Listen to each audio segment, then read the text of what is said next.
With that, I'd now like to call upon Toastmaster Vaibhav. Do dumb things, have dumb fun. Toastmaster Vaibhav.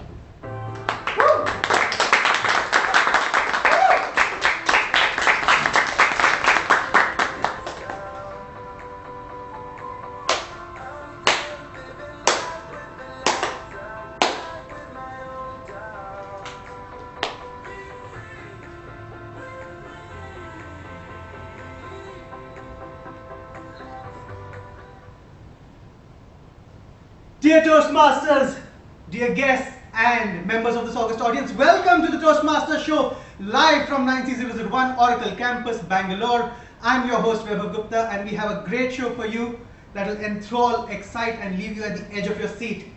Are you ready? Yes! Let's go! That is how I started my first speech in Toastmasters, my CC1. Wow. By introducing a character called the Showman. Silly thing to do, right?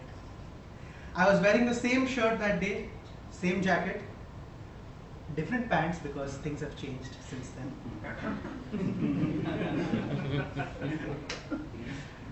So why did I do that? I'll tell you in a minute. My purpose today is to uplift your spirit, to inspire you. But wouldn't it be great if you could inspire yourself? Because I can inspire you now and then tomorrow you'll forget it. But if you could inspire yourself, it will stay with you for a while. And so the best thing that I can do is I can teach you what inspires us. And what inspires us is anything that allows us, that gives us permission to believe in idealism. What does that mean? It means what should be can be. You have something in your head that you want to make happen, and through your effort, you make it happen. That is the sort of story that inspires us.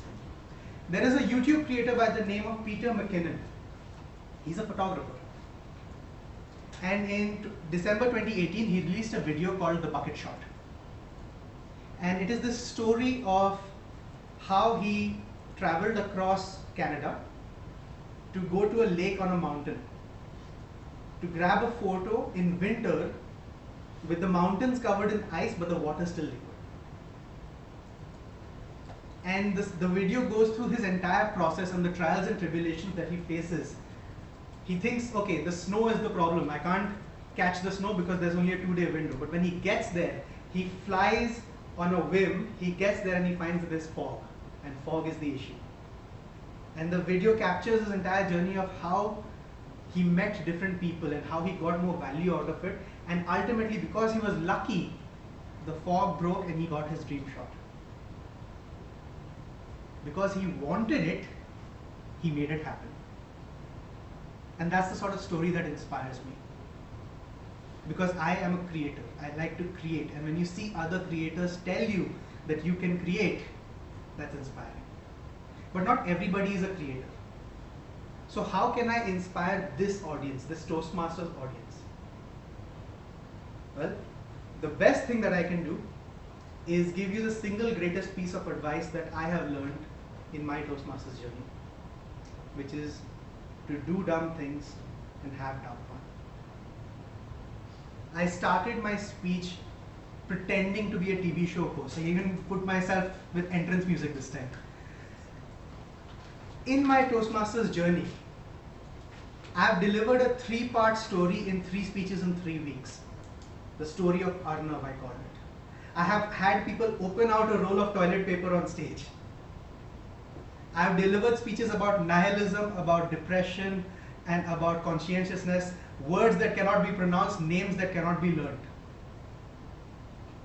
I even shaved my face on stage with foam and razor, half my face, so at the end of the speech I had half clean shaven and half beard. Why do these things? Traditional advice about success tells you that you need to have a goal in mind. If you have a goal, you will succeed. And modern advice tells you to focus on the work. If you put in the work, the success will come automatically. I am here to add another level to that. Be selfish in having fun within the framework of your work. I give speeches to have fun. I want to do something different. I want to see, hey, wouldn't that be crazy if we did that on stage? And you do that when you have fun within the framework of your work no longer remains work. And you are able to get through whatever work you need to do without feeling the stress of quitting. And when you achieve that work, automatically the success will come. So I've done silly things in speeches, right? What was the silly thing for this speech?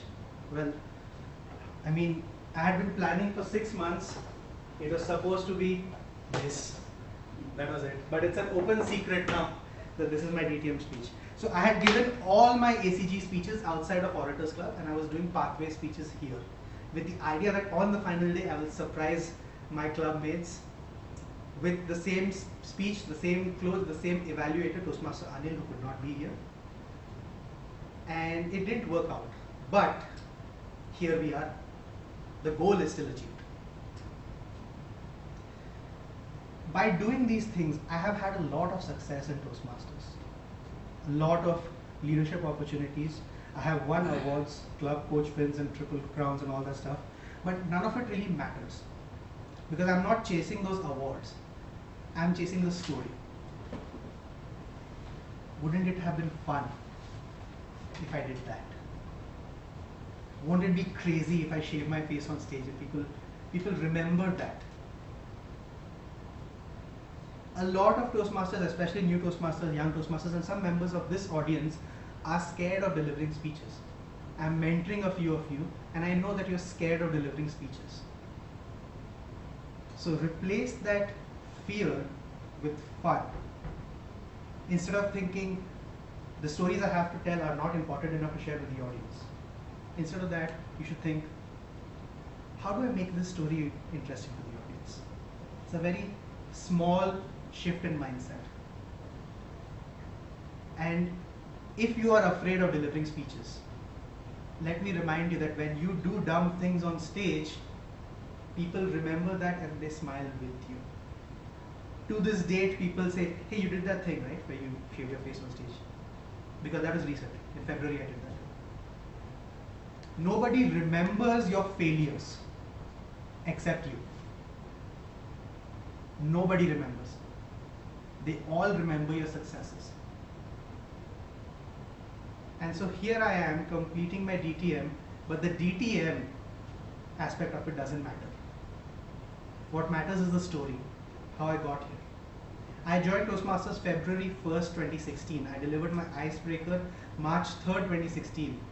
I have been a Toastmaster for 3 years, 3 months, and that's right, 9 days. And in that journey, I've had so much fun. Even when I was down, even when I wanted to quit, even when my mental state was not as good as it should be, I persevered and I had fun. And so now, as I complete this story and I get this award, DTM, I don't care about this. What I care about is, I am the second ever DTM from Orators Club. Wouldn't it be cool if the third was in this room right now? Thank you.